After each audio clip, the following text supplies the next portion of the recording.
as Knicks fans, we should put our support behind Julius Randle. I'm not going to sit here and say I still don't want him traded. My preference would be for him to be traded. But, if he's going to be here, then as a Knicks fan, I got to do what I got to do. And I still got to support the guy and hope he helps lead us to victory, honestly.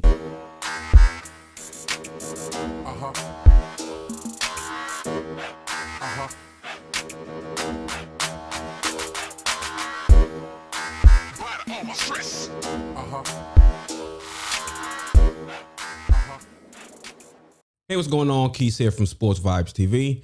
And as you can see, I have the quiet comforts on, so it's time to do another reaction video.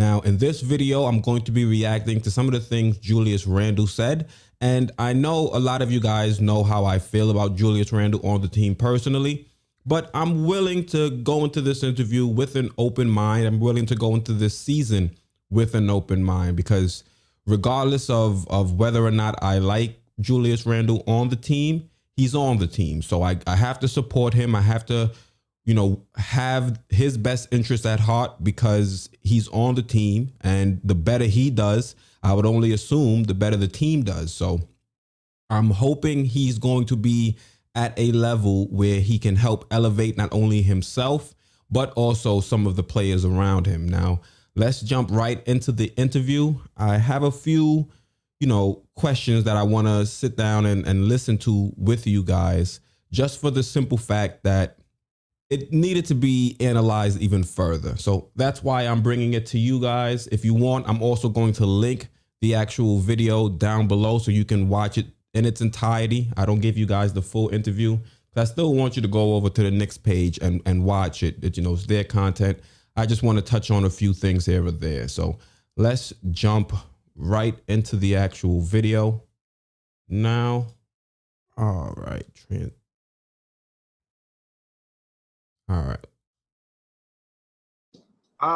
Yeah, the Knicks drafted Obi Toppin, and he sort of plays a similar position to you. And there's been talk about how you guys are going to fit on the court together. I was wondering what you thought about playing on the same floor as him, and how you can complement each other, and what you think about his athleticism. Yeah, athletic player from what I know. I haven't seen much of him on the court, but athletic and shoot it, run the floor. So I think we'll be able to complement each other very well. The game is positionless now, so having many guys being able to be versatile and do different things and play different positions will be great. So before I respond to that, let's jump into another question that is pretty much similar topic. It was about him and Obi. How you doing? Regarding your fit next to Obi, I mean, correct me if I'm wrong. You played like almost exclusively at the 4 last season. Do you think you can play the 5? Do you think you can play the 3? I mean, can you talk about that fit, how that might happen? I do have the coach. I played the 5 before though.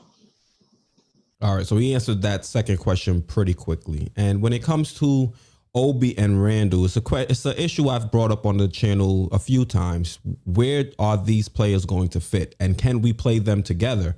Me personally, I don't think we can play them both together. If we're going to have Randle at the 5 and Obi at the 4, I think defensively our front court is going to be limited. It's going to be exposed. I don't think either one of them necessarily have that interior presence to kind of put fear in the opposing teams.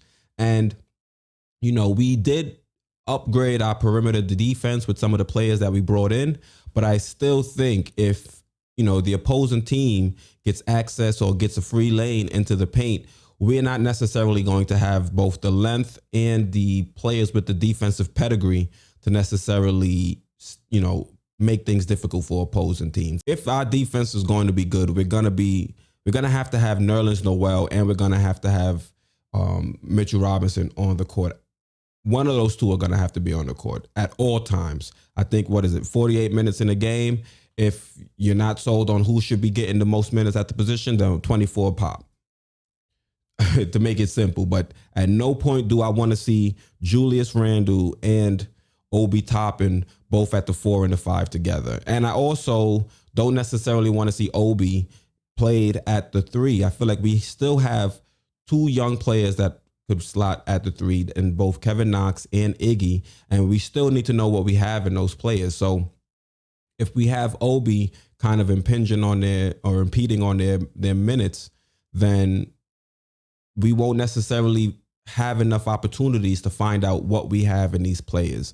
And what I fear is we're going to move on from either Kevin Knox or Iggy, and they're going to find greener pastures on a different team. And if that happens because we didn't necessarily address the lock jam at power forward, I'm going to be disappointed, honestly. So let's jump right into the next question.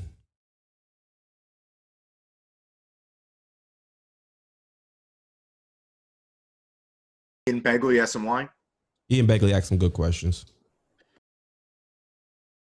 Julius, thanks for doing this, man. I hope your friends and family are doing okay. You had mentioned, you learn something every year, regardless of where you are. But I think one thing that was different for you just coming into last year was they were asking you to be the number one option, to be a leader, to, get everybody involved just in ways that you hadn't been asked before. I just wanted to know, what did you learn about that role, and how comfortable did you grow into it over the course of the season? And you're also probably going to see that role again this year, given what the roster's looking like. Yeah, it was just a process. A lot of times you go out, as a young player and coming up, and you just really got to worry about your game. And for me, it was about, putting others before me, the caring part of it, and trying to make everybody else better. And, you got to learn how to do that. And, that was the biggest thing for me, is just learning how to make people better, have a plan behind, what you're trying to do, and not, easy for a young player. You just go out there and play. But, there's more of a plan about what you're trying to do with film and all that type of stuff. So I think that's good to hear from Julius Randle. It sounds like he's admitting he had some trouble trying to figure out how to be the guy on a team. And it sounds like he's kind of understanding that he has to not only try to look for opportunities for himself, but also try to look for opportunities for his teammates. Now, does that mean he's going to come into this season and try to operate as a point forward? I would hope not, but I think it's a point where he's going to realize that in order for the team to be successful, he has to play his role and he has to be in his position, because if he's going to continue to try to operate as the point forward and operate as the player that's going to try to initiate the offense and, go left and follow it up with a spin move that's going to be picked up, that's going to turn into a turnover or result in a turnover, then I think it's going to be another stressful year for Knicks fans. But I don't think Tibbs is the kind of coach that would allow that. And I'm going to take Julius Randle for his word.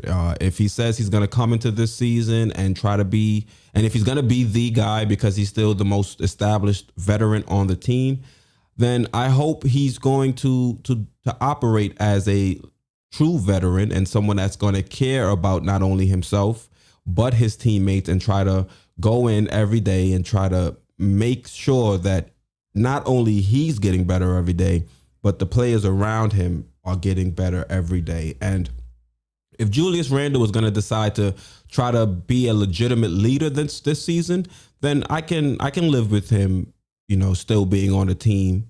I just don't want it to stunt the growth of some of our other young players like Obi, like Kevin Knox.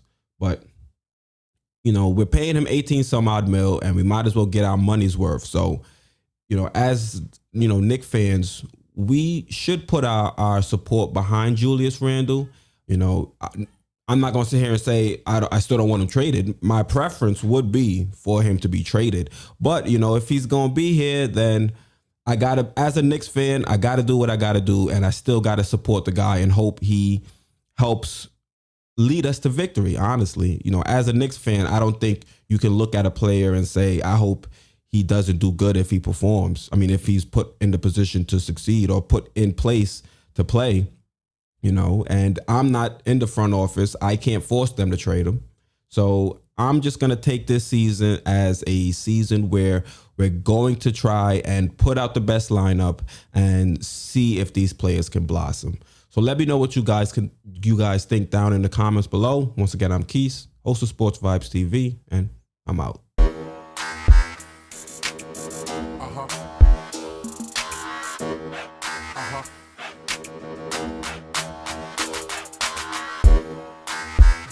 Stress.